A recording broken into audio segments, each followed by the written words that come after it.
Hi student आमे John रॉल्सनर 2 mark question discuss करिया जहाँकि पॉलिटिकल साइंस ऑनर्स कोर 13 जहाँकि यूनिट 4 रो जॉन रॉल्स रहउछंती से जॉन रॉल्सनर 2 मार्क क्वेश्चन डिस्कस करिया 10टी जहाँकि ए 10टी भितर ही हमर एग्जाम आसीबार बहुत चांस रहछ काहे ना आमे 10टी प्रीवियस क्वेश्चन पेपर रो आसी हैला काहे ना हम प्रीवियस क्वेश्चन पेपर रो किछि इंपोर्टेंट अछि काहे ना ए प्रीवियस क्वेश्चन पेपर ही आसीबार बहुत चांस रहछ हमर एग्जाम ओके काहे ना ए प्रीवियस क्वेश्चन सब रे ए क्वेश्चन तक सब आस्थिला ए वर्ष भी आसीबार बहुत चांस रहछ हैला देखो ए क्वेश्चन तक ही बारंबार हमर एग्जाम आस्था हैला तो देखो डिस्कशन करिया देखो ना what is the principle of fair equality of opportunity according to Rawls बा what is the principle of fair equality of opportunity according to Rawls बा जो रूल्स को अनुसार जो हमर अपॉर्चुनिटी में समानता एवं सुजोगर कोन यथार्थ समानता नीति कोन कहते जो हमर रूल्स को अनुसार सुजोगर यथार्थ समानतार नीति कोन जो सुजोगर बा अपॉर्चुनिटी रो इक्वालिटी प्रिंसिपल कोन रही से कहछन ताल देखिया आंसर देखो रूल्स को कोन सुजोगर यथार्थ समानतार नीति कहे जे जो हमर सुजोग माने कोन जे सुजोगटा समानतार अर्थ तार नीति कोन कहछि देखो कहे जे समान क्षमता कोन करियो ना हेटा कहछि समान क्षमता प्रयासित समस्त को समान सुजोग मिलिबा देखो समान क्षमता मिलिबो एवं प्रयास थिबा समस्त समान सुजोग मिलिबो प्रयास करथिबा जे माने ता समस्त को समान सुजोग मिलिबा उचित जेंति धन जन्म किंबा सामाजिक भूमि कोन पृष्ठभूमि रे आधार रे कोनोसी अन्य अग्रगति किंबा बाधा हेबा उचित नहे ओके तले रस को सुजोग यथार्थ रे समानतार नीति कहछि जे कोन समानता समान क्षमता एवं प्रयास समस्त को समान सुजोग मिलिबा उचित धन जन्म किंबा सामाजिक पृष्ठभूमि आधार रे कोनोसी अन्य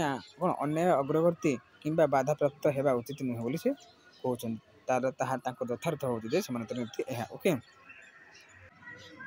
तेरा बुझिले हम सेकंड क्वेश्चन देखिबा what is original position according to Rawls माने ए जिन रूल्स कोन हम जन रूल्स को मतरे मूल स्थिति कोन बा जन रूल्स को अनुଯାयी मूल नीति कोन तांकर बा ओरिजिन कोन तांको अनुଯାयी माने अकॉर्डिंग टू रूल्स अनुଯାयी ओरिजिन पोजीशन कोन ओरिजिन पोजीशन कोन हला देखो रूल्स को अनुଯାयी मूल स्थिति कोन चलो डिस्कशन करिया आलोचना आंसर देखि तार देखो देखो जन रूल्स को अनुଯାयी तार मूल स्थिति कोन जन रूल्स को अनुଯାयी जन रूल्स को मतरे मूल स्थिति होची एक चिंताधारा कोन ना थॉट एक्सपेरिमेंट कोन तार मूल स्थिति उठे होची चिंताधारा कोन तला मूल स्थिति उठे होची चिंताधारा जेउटी लोक माने निजर सामाजिक स्थिति जेउठी की मूल स्थिति बा ओरिजिन पोजीशन उठी होची थॉट एक्सपेरिमेंट कोन एक्सपेरिमेंट हैला जेउठी की लोक माने निजर सामाजिक स्थिति कोन लोक मानकर निजर सामाजिक स्थिति रहिला धन जाति कि क्षमता जानि नाते माने तार्थ मूल स्थिति होची जे कोन ना जेउठी की लोक माने ताकर गोटे चिंताधारा एटा मूल स्थिति माने गोटे चिंताधारा जहाँ कि लोक माने ठीक कोन से मानकर सामाजिक आ धन जाति कि कौ जाति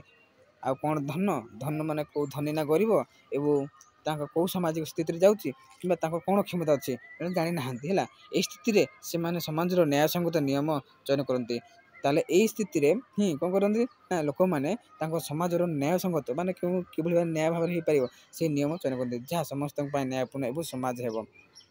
समान हेबो एई भाबले से कहजनी जे एई समाज रे यदि एई सब जानि नथिबे से माने कोन ना से माने जानि नथिबे कि लोक माने सामाजिक कोन स्थिति धन जाति किंबा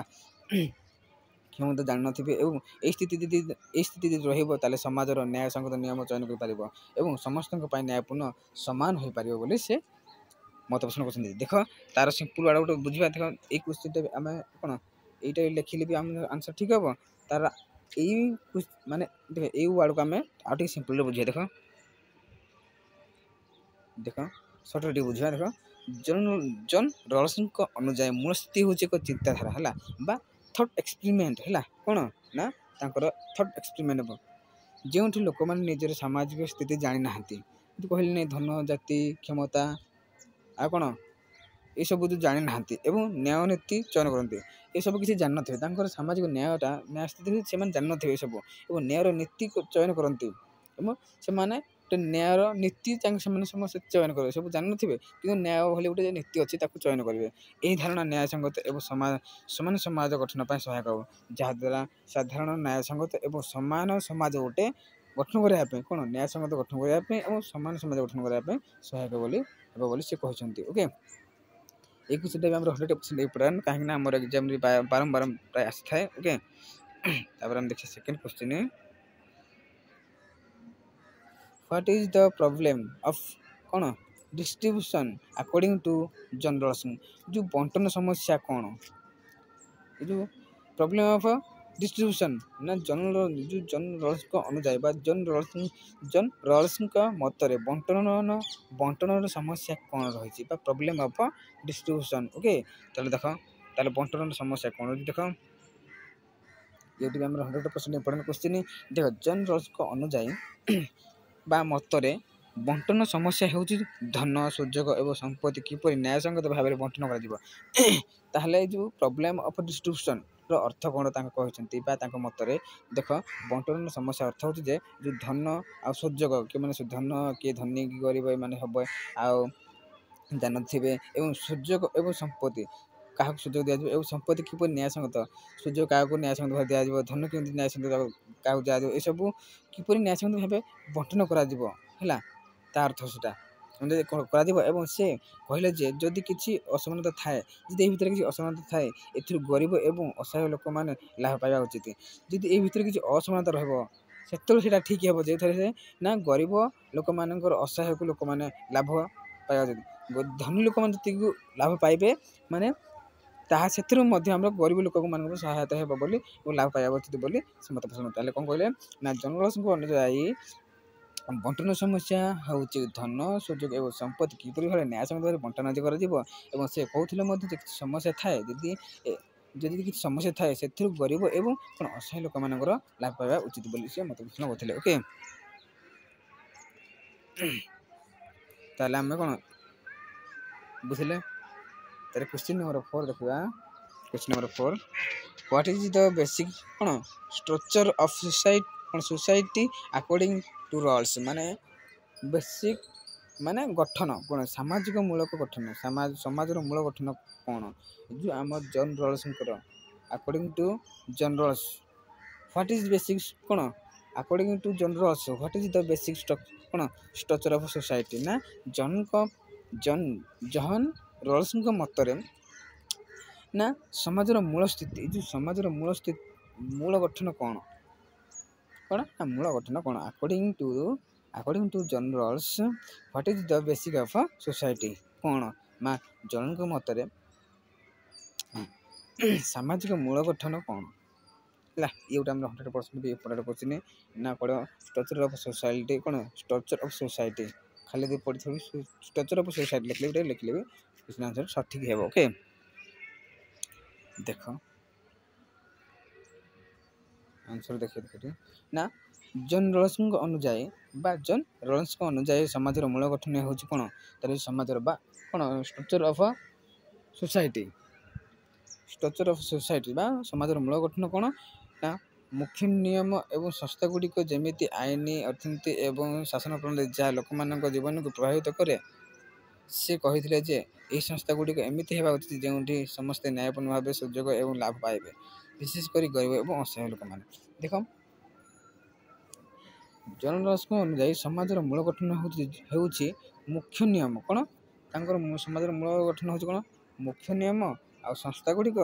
ଆଉ ଯେମିତିକି ଆଇନ କ'ଣ ମୁଖ୍ୟ ନିୟମ ଗୁଡ଼ିକ ଆଉ ସଂସ୍ଥାଗୁଡ଼ିକ ଆଉ ଆଇନ ଆଉ ଅର୍ଥନୀତି ଏବଂ ଶାସନ ପ୍ରଣାଳୀ ଯାହା ଏଇଟା କ'ଣ ଲୋକମାନଙ୍କୁ କ'ଣ ପ୍ରଭାବିତ କରୁଛି ଲୋକମାନଙ୍କର ଜୀବନକୁ ପ୍ରଭାବିତ କରେ ଏଇସବୁ କ'ଣ 5ଟି ଜିନିଷ ଏଇ 5ଟି କ'ଣ ଲୋକମାନଙ୍କର ଜୀବନକୁ ପ୍ରଭାବିତ କରେ ବୋଲି ସେ ମତ এই সমাজের ମୂଳ ଗଠନ ଏଇ 5ଟି କ'ଣ ମନୁଷ୍ୟ ଜୀବନକୁ ପ୍ରଭାବିତ କ'ଣ ନା ହେଉଛି ତାଙ୍କର ସମାଜର ମୂଳ ଗଠନ ହେଉଛି କ'ଣ ନା ମୁଖ୍ୟ ନିୟମ କ'ଣ ଏବଂ ସଂସ୍ଥା ଗୁଡ଼ିକ ଆଇନ ଅର୍ଥନୀତି ଏବଂ ଶାସନ ପ୍ରଣାଳୀ ଯାହାକି ଲୋକମାନଙ୍କୁ ପ୍ରଭାବିତ କରେ। ସେ କହିଥିଲେ ଯେ କି ଆମର ଜନ୍ ରଲ୍ସ କହୁଛନ୍ତି ଯେ ଏହି ସଂସ୍ଥା ଗୁଡ଼ିକ ରହିଲା ଯେ ଏଇଟା ଗୋଟେ ସଂସ୍ଥା ମୁଖ୍ୟ ନିୟମ ସଂସ୍ଥା ଗୁଡ଼ିକ ଆଇନ ନୀତି ପ୍ରଣାଳୀ ହେଲା ଏମିତି ହେବା ଯଦି ଗୋଟେ ଏଇ ସଂସ୍ଥା ଗୁଡ଼ିକ ସବୁ କ'ଣ ହେବା ଏମିତି ଗୋଟେ ହେବା ଉଚିତ ଯେ ଯେଉଁଠି ସମସ୍ତେ ନ୍ୟାୟପୂର୍ଣ୍ଣ ଭାବେ ସୁଯୋଗ ଏଇସବୁରେ ଏଇ ଯେଉଁ ଆମ ନିୟମ ସମସ୍ତେ ନ୍ୟାୟପୂର୍ଣ୍ଣ ଭାବେ ପାଇବେ ଆଇନ ବି ସେମାନେ ନ୍ୟାୟପୂର୍ଣ୍ଣ ଭାବେ ଅର୍ଥନୀତି ବି ଶାସନ ପ୍ରଣାଳୀ ବି ସେମାନେ ନ୍ୟାୟପୂର୍ଣ୍ଣ ଭାବେ ନ୍ୟାୟପୂର୍ଣ୍ଣ ଭାବେ କ'ଣ ସୁଯୋଗ ପାଇପାରିବେ ଲାଭ କ'ଣ କହିଥିବେ ଦେଖ ଯେଉଁଠି ସମସ୍ତେ ନ୍ୟାୟପୂର୍ଣ୍ଣ ଭାବେ ସୁଯୋଗ ପାଇବେ ଏବଂ ଲାଭ ପାଇପାରିବେ ତାର ଉନ୍ନତି କରିପାରିବେ ବିଶେଷ କରି ଯେମିତିକି ଗରିବ ଏବଂ ଅସହାୟ ଲୋକମାନେ ଏଥିରେ ଅନ୍ତର୍ଭୁକ୍ତ ଅଟନ୍ତି ଓକେ ସେଥିପାଇଁ ସମାଜର ମୂଳ ଗଠନ ସେ ତାହାକୁ ହିଁ କହିବା ହେଲା। ତାହେଲେ ଜନ୍ ରଲ୍ସଙ୍କ ମତରେ ସମାଜର ମୂଳ ଗଠନ ହେଉଛି କ'ଣ ନିୟମ ସଂସ୍ଥା ଯେମିତିକି ଆଇନ ଅର୍ଥନୀତି ଶାସନ ପ୍ରଣାଳୀ ଏଗୁଡ଼ିକ ଲୋକମାନଙ୍କ ଜୀବନକୁ ପ୍ରଭାବିତ କରୁଛି ଯେଉଁଠିକି ସେ କହୁଛନ୍ତି ଯେ ଏଇ ସଂସ୍ଥା ଗୁଡ଼ିକ ଯେଉଁ ରହିଲେ ଏରା ଏମିତି ହେବା ଉଚିତ ଯେଉଁଠାରେ ସମସ୍ତେ କ'ଣ ନ୍ୟାୟପୂର୍ଣ୍ଣ ଭାବେ ସୁଯୋଗ ପାଇପାରିବେ ଲାଭ ବି ପାଇପାରିବେ ଯଥାର୍ଥ କହିବାକୁ ଗଲେ ଅଧିକାଂଶ ଆମେ ପାଇବାକୁ କାହାକୁ କୁହାଯାଇଛି ଏଇଟା ନା ଗରିବ ଓ ଅସହାୟ ଲୋକମାନଙ୍କ ପାଇଁ ଏସବୁ ସୁବିଧାକୁ ବା ଅପରଚୁନିଟି ଯେଉଁ ସେମାନଙ୍କର ଅପରଚୁନିଟି ପାଇବା ଦରକାର ବୋଲି ସେମାନେ ହିଁ ପାଇବା ଦରକାର ଅଧିକାଂଶ ବୋଲି ସେ କହିଛନ୍ତି କି ମତ ପୋଷଣ କରୁଛନ୍ତି କିଏ ନା ଆମର ଜନ୍ ରଲ୍ସ ଓକେ କ୍ଲିୟର। ଏବେ 5 ନମ୍ବର କ୍ୱେଶ୍ଚନ୍ ଡିସ୍କସ୍ କରିବା ଦେଖ ନା what is value of ignorance ମାନେ ଅଜ୍ଞାନତାର ଆବରଣ କ'ଣ ଆବରଣ ଅଜ୍ଞାନତାର ଆବରଣ ଏଇ କ୍ୱେଶ୍ଚନଟା ଆମର 100% ବି ଇମ୍ପୋର୍ଟାଣ୍ଟ କ୍ୱେଶ୍ଚନ କାହିଁକିନା ଆମର ଏକ୍ଜାମ୍ରେ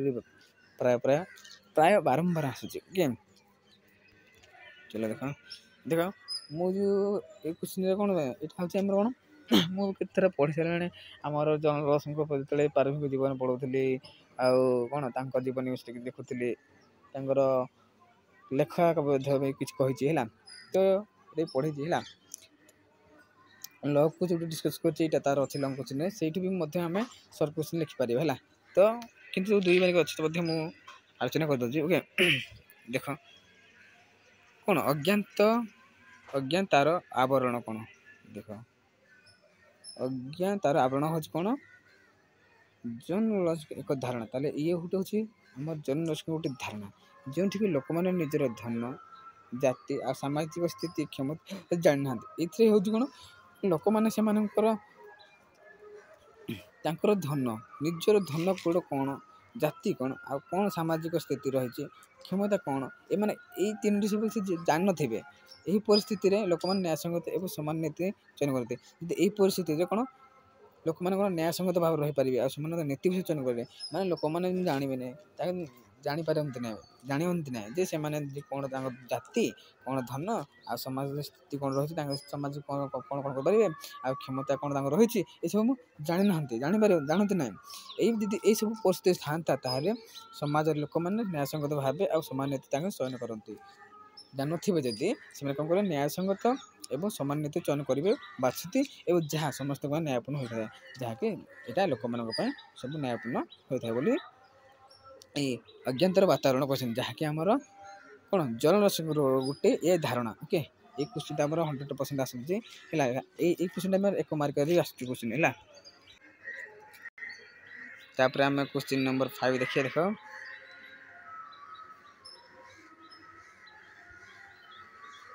What do you mean by problem of distribution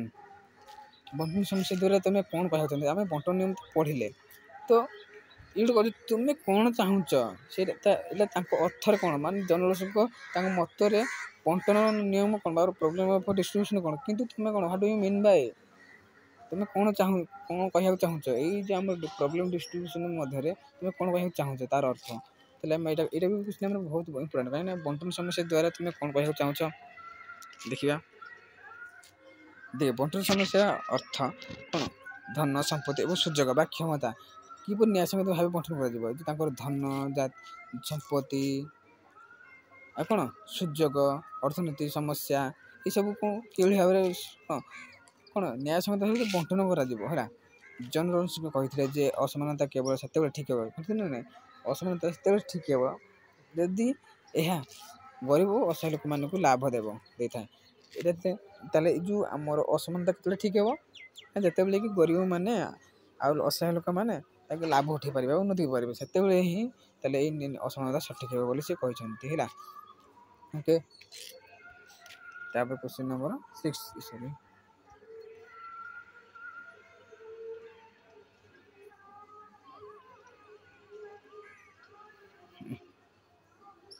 এই କ୍ୱେଶ୍ଚିନ୍ ଏବେ ମୁଁ 100% ଇମ୍ପୋର୍ଟାଣ୍ଟ ହେଲା। କାହିଁକିନା what is justice according to Rawls ନ୍ୟାୟ କ'ଣ ଜନଙ୍କ ମଧ୍ୟରେ ନ୍ୟାୟ କ'ଣ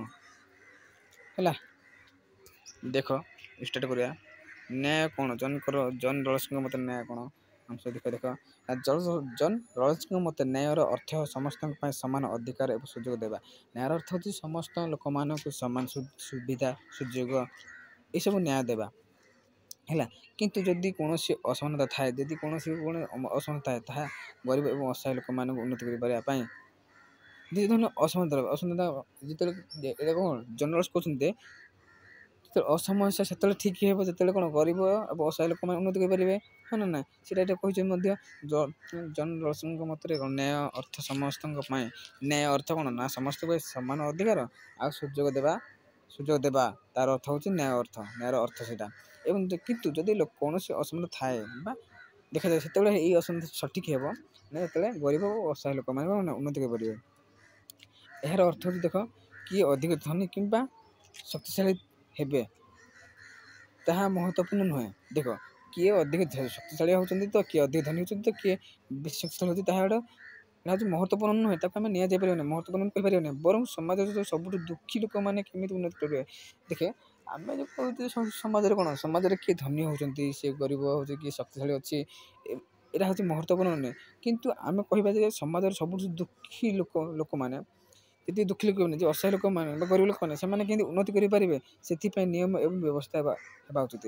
ବା ଏଇ ନିୟମ ହେଉଛି କାହା ପାଇଁ ହେବା ଉଚିତ ବୋଲି ସେ କହୁଛନ୍ତି ନ୍ୟାୟ ଦେବା ପାଇଁ ନା ଏ ଯେଉଁ ଗରିବ ଲୋକମାନେ ରହିଲେ ଅସହାୟ ଲୋକମାନେ ରହିଲେ ସେମାନେ କିଭଳି ଉନ୍ନତି କରିପାରିବେ ସେଥିପାଇଁ ଏ ନିୟମ ଦେବା ଉଚିତ ବୋଲି ସେ ନ୍ୟାୟର ଅର୍ଥ ସେଇଆ ହେଲା। କାହିଁକିନା ଧନୀ ଲୋକମାନଙ୍କ ପାଇଁ ନୁହେଁ ଧନୀମାନେ ଶକ୍ତିଶାଳୀ ଏଇଟା ତାଙ୍କ ପାଇଁ ମୁହୂର୍ତ୍ତ ନୁହେଁ ଏଇଟା ହେଉଛି ସମାଜରେ ବସବାସ କରୁଥିବା ଦୁଃଖୀ ରଙ୍କି ବା ଆମର ଅସହାୟ ଗରିବ ଏମାନେ ଅବହେଳିତ ଏମାନଙ୍କ ପାଇଁ ଏଇ ନିୟମ ଉଚିତ ବୋଲି ସେ କହିଛନ୍ତି ହେଲା। ସେଥିପାଇଁ ନିୟମ ଏବଂ ବ୍ୟବସ୍ଥା ହେବା ଉଚିତ ବୋଲି କହିଛନ୍ତି ଏଇ ନ୍ୟାୟ। ଓକେ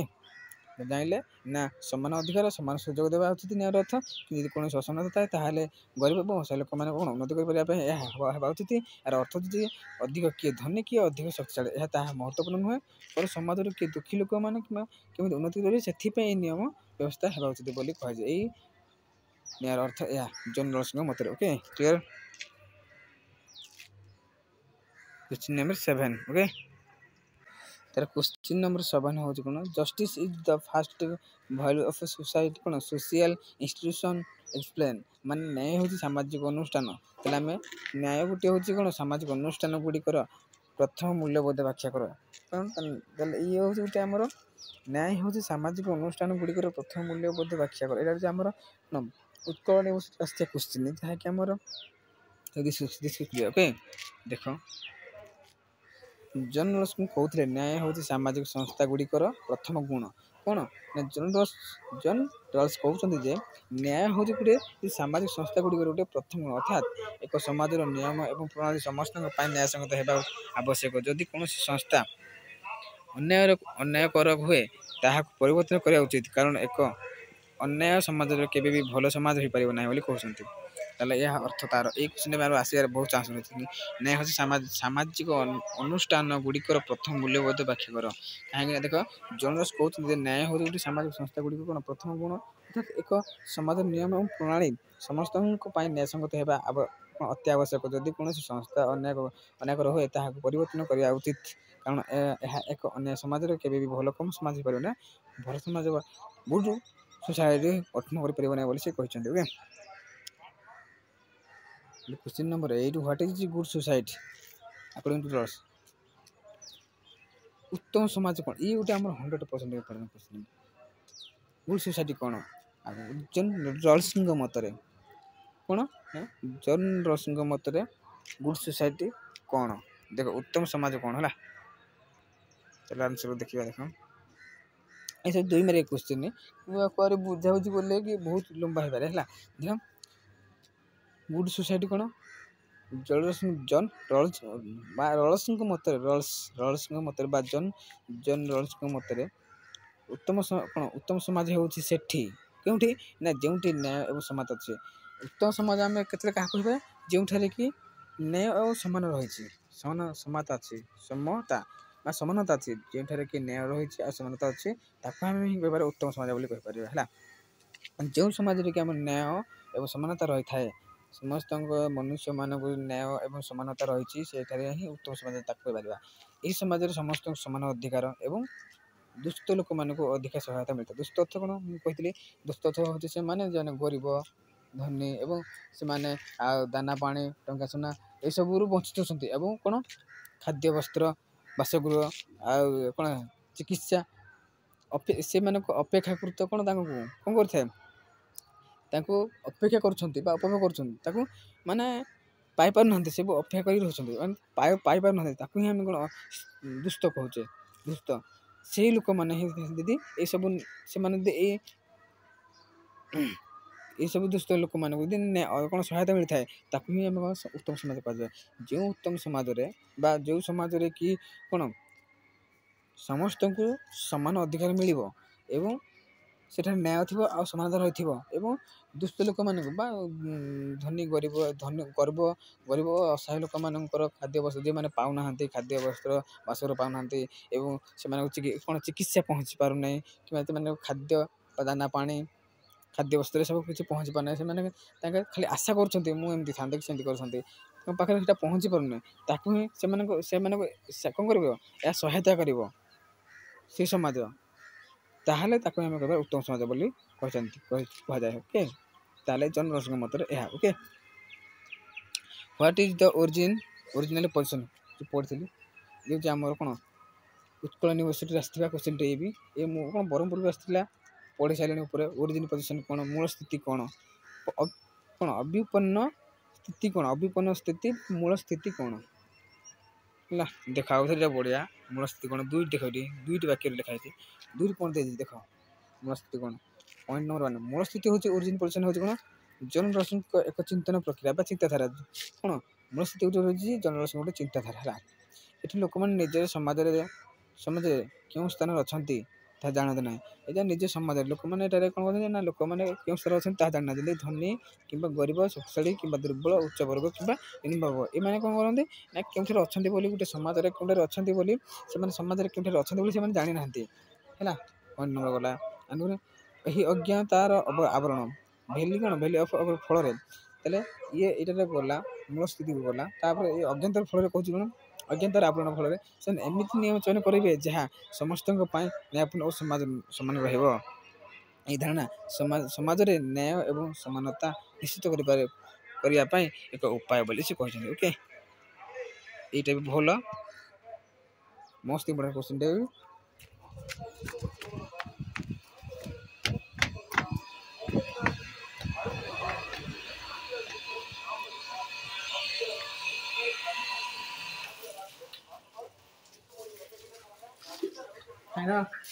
ଆଉ ଗୋଟେ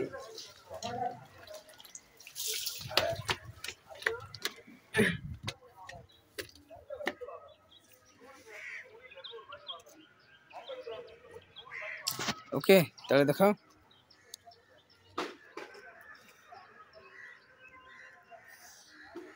ଇଏ ହେଉଛି ଆମର ତାପରେ ତମେ 10 ନମ୍ବର କ୍ୱେଶ୍ଚିନ୍ ଦେଖିବା ଦେଖ 10 ନମ୍ବର ହ୍ୱାଟ୍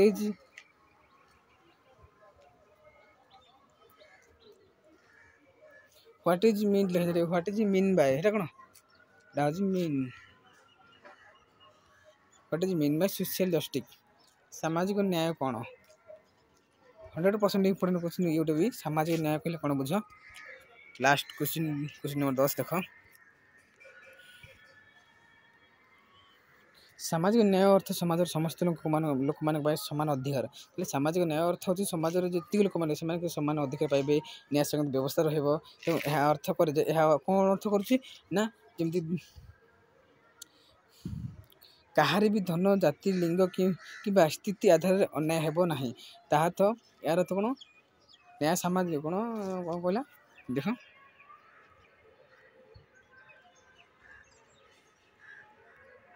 ସାମାଜିକ ନ୍ୟାୟ ଯେଉଁ ସାମାଜିକ ନ୍ୟାୟ ଅର୍ଥ କ'ଣ ଯେମିତିକି ସମସ୍ତଙ୍କୁ ସମାନ ଅଧିକାର ମିଳିବ ନ୍ୟାୟ ସଙ୍ଗତ ବ୍ୟବସ୍ଥା ମିଳିବ ମଧ୍ୟ ଏହା ଅର୍ଥ କରୁଛି ବି କ'ଣ ଧନ ଜାତି ଲିଙ୍ଗ କିମ୍ବା ସ୍ଥିତିରେ ଆଧାରରେ ଅନ୍ୟାୟ ହେବ ନା ଏହିସବୁ ଯେଉଁ ରହିଲା ଯେମିତିକି ଧନ ଜାତି ଲିଙ୍ଗ କିମ୍ବା ସ୍ଥିତି ମଧ୍ୟରେ କାହାର ବି ଅନ୍ୟାୟ ହେବ ନାହିଁ ବୋଲି କହୁଛନ୍ତି ସାମାଜିକ ନ୍ୟାୟରେ ହେଲା। ଏବେ ଯେମିତି ଉଦାହରଣ ସ୍ୱରୂପ ଯଦି କହୁଛନ୍ତି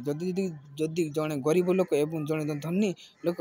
ସମାନ ଅବସର ଏବଂ ଅଧିକାର ପାଆନ୍ତି ଦେଖେ ଗୋଟେ ଧନୀ ଲୋକ ଆଉ ଗୋଟେ ଗରିବ ଲୋକ ସେମାନେ କ'ଣ ସମାନ ସୁଯୋଗ ମିଳିବ ତାଙ୍କୁ ଅଧିକାର ମିଳିବ ମଧ୍ୟ ହେଲା। ତ ସେଥିରେ ସାମାଜିକ ନ୍ୟାୟ ଅଛି ବୋଲି କହିପାରିବା ହେଲା।